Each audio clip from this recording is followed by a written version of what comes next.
Are you having pain through here? And it hurts whenever you take your arm overhead. Maybe when you go into a front rack position, those cause pain. When you cough, when you sneeze, when you hold your breath really quickly, that causes pain as well. You may be having a rib joint contusion, or also known as a costovertebral joint issue.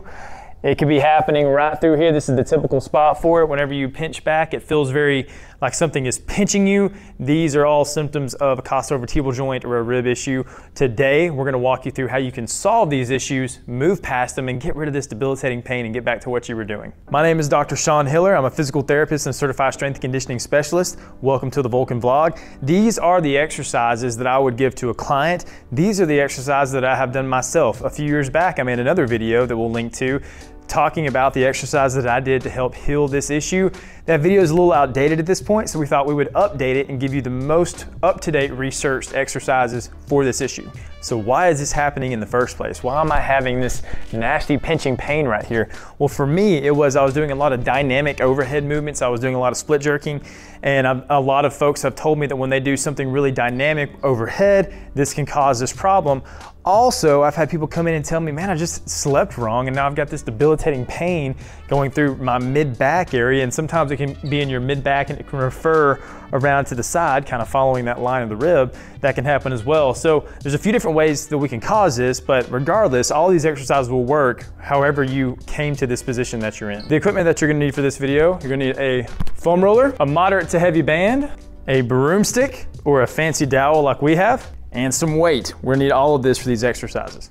So let's get into the exercises. The first two exercises we're gonna use to start dealing with this rib mid-back issue is a foam roller. So what you're gonna do, you're gonna grab your foam roller, you're gonna put it on your mid-back. So if I had to tell you where this is, the foam roller is directly under my shoulder blades. Directly under my shoulder blades. So I'm gonna be here, I'm gonna go ahead and cross my arms, and all you're gonna do, and for a lot of us, this may give a ton of pressure to the area. In fact, it's fine if you just wanna sit here and just kind of roll out for a second. This may feel really good. I've told people before, if your symptoms are really high, just find that spot that you're having these symptoms on the foam roller and just breathe. So you can tell I've got my butt lifted off the table. That's the best option. If you can't do that, then sit it down and just try to breathe through this. But what you're gonna do is you're on the table, I got my arms crossed, I'm in this stacked position, meaning my core is contracted, everything's in neutral, and I'm gonna go through what we call foam roller taps. So in this position, I'm gonna drop my hips, tap the cushion, and then I'm gonna come back up.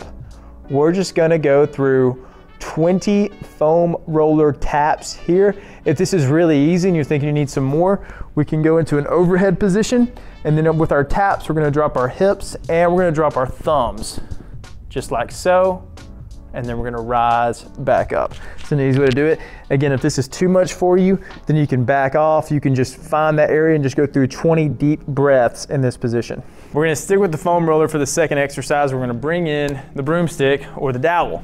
So in this position, we're gonna go back to our stacked foam roller position here, and we're gonna take our dowel and we're gonna work on some overhead pressing. So we're gonna press all the way overhead, lock those elbows out at the end, my head is through, and we're gonna pull it back down. I want you to go through this for 20 times again, and we're gonna stick with this 2-second tempo that I'm showing.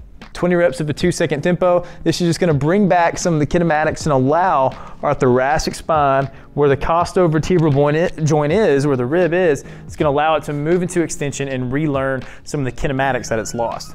The next exercise we're gonna go into, we're gonna use our band here, and this is a banded pull down negative. And I'm showing you how to do this on the door as opposed to one of our squat racks, because everybody's gonna have a door, not everybody's gonna have a squat rack. So you're just gonna take a door, you're gonna put your band around the top corner of the door, and you're just gonna close the door. It's pretty simple.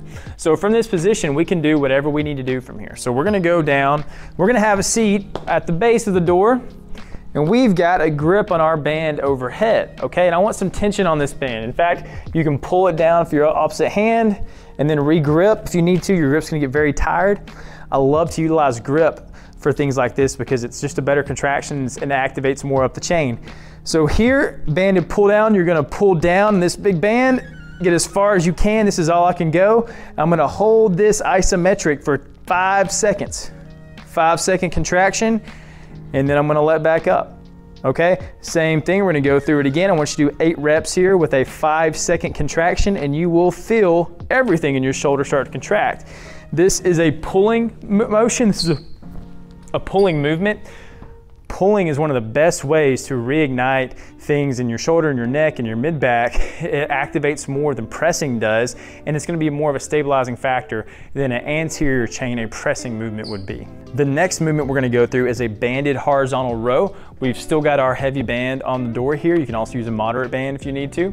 But from this position, what you're gonna do is you're going to put your hand into the band. You can see how I have this. So with the band as it is, I'm gonna take my hand, put it inside of the band like so, and then I like to grab around. This gives you a really good purchase on the band. Of course, you can also just grab the band, that's fine too. And what we're gonna do is we're gonna back up with our hand on the band like so, and then from this position, you're gonna row that band to your side. Now I'm getting as far back as I can, and this is where we're gonna do our isometric. We're gonna go through our 5-second isometric in this position. So I'm here, I'm gonna pull back as far as I can take my elbow. I'm squeezing everything I can back here, including my shoulder blade, which is really what we're gonna go after.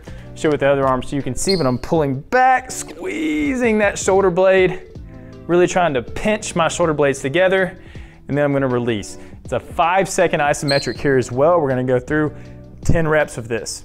The next movement that we're gonna go into, it may be a challenge. I'm gonna show you how you can scale it. We're gonna use a weighted windmill. So what we're gonna do, we're gonna get into this wide position here, and you're going to press the weight overhead. So if your affected side is your right side, then you're gonna do your right arm. If it's your left arm, then we're gonna do the left side. So for this, what you're gonna do is, the goal is you're gonna take your offhand and you're gonna tap your foot. I'm in this wide position. So I'm gonna rotate, and as I rotate, I'm running into the table here. Let me rotate it different. So as I rotate, I'm gonna try to get down and touch my foot and come back up. It's a stack position. You're gonna reteach those kinematics. If you can't get to your ankle, that is fine. We wanna go as far down the leg as we can. So maybe if I can't get to the ankle, I'm gonna aim for my kneecap. Okay? Or I may even aim for my mid-thigh. Just something where I can go through a little bit of rotation. The key here is you want to go to your end range. Whatever you can do, go to the end of that and then come back up. And as you go, you should notice you're getting further and further down the leg, further into the range of motion, and you're getting more stability in the area. So we're gonna do 12 of these windmills. Would love if you could do them each side. If you can't, we'll just stick with the one side. But 12 windmills, don't think about a tempo. I just want you to go through the motion. Come back up. And the last exercise that we're gonna do is we're gonna solidify all this with a functional movement with some weight.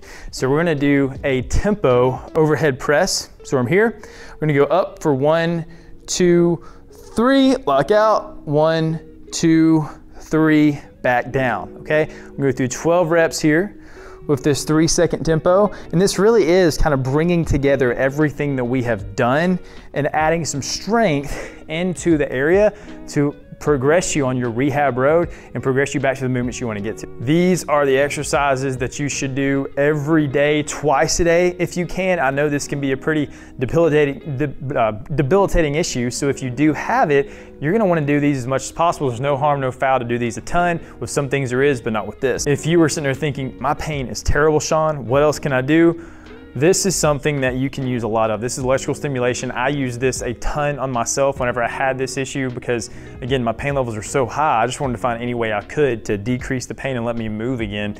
E-Stim really helped me do that and did a great job. It's just going to send blood flow to the area. It's going to increase your muscle activation, and it's really, really simple to use. This is one of our favorite Compex devices that we like to use. We'll leave a link in the description if you want to grab one. Okay guys, we have Rebecca here with us, and Rebecca is going to help me show you where to put the pads on for your E-Stim unit. So what we're going to do here, if you're having this kind of nasty rib issue, we're going to take the pads and we're going to try to put the, wherever your spot is. It's going to be different for a lot of people. Mine was normally right through here. So what we're going to do is I'm going to take one of the pads and I'm going to put it kind of at the top medial angle. Put this E-Stim in my pocket. at the top medial angle of the scap. So I'm here, I'm a little bit higher than the spot that I want to go to. We could probably come up a little bit higher than that, maybe right through here. You don't want to be on the scap, you want to be inside of the scap, and you don't want to be on the vertebrae, you want to be outside of the vertebrae. So then we're going to take our other pad and we're going to put it directly on where the spot was for me or for you, wherever that spot is. Put the pad directly on it, and that is going to be our E-Stim setup for this. And it's just going to be able to get a ton of blood flow to you and get a lot of activity to the spot to allow you to move better throughout the day. Guys, hopefully these exercises have helped you alleviate this nasty rib issue. I really hope they have, because I've been there and it's not fun.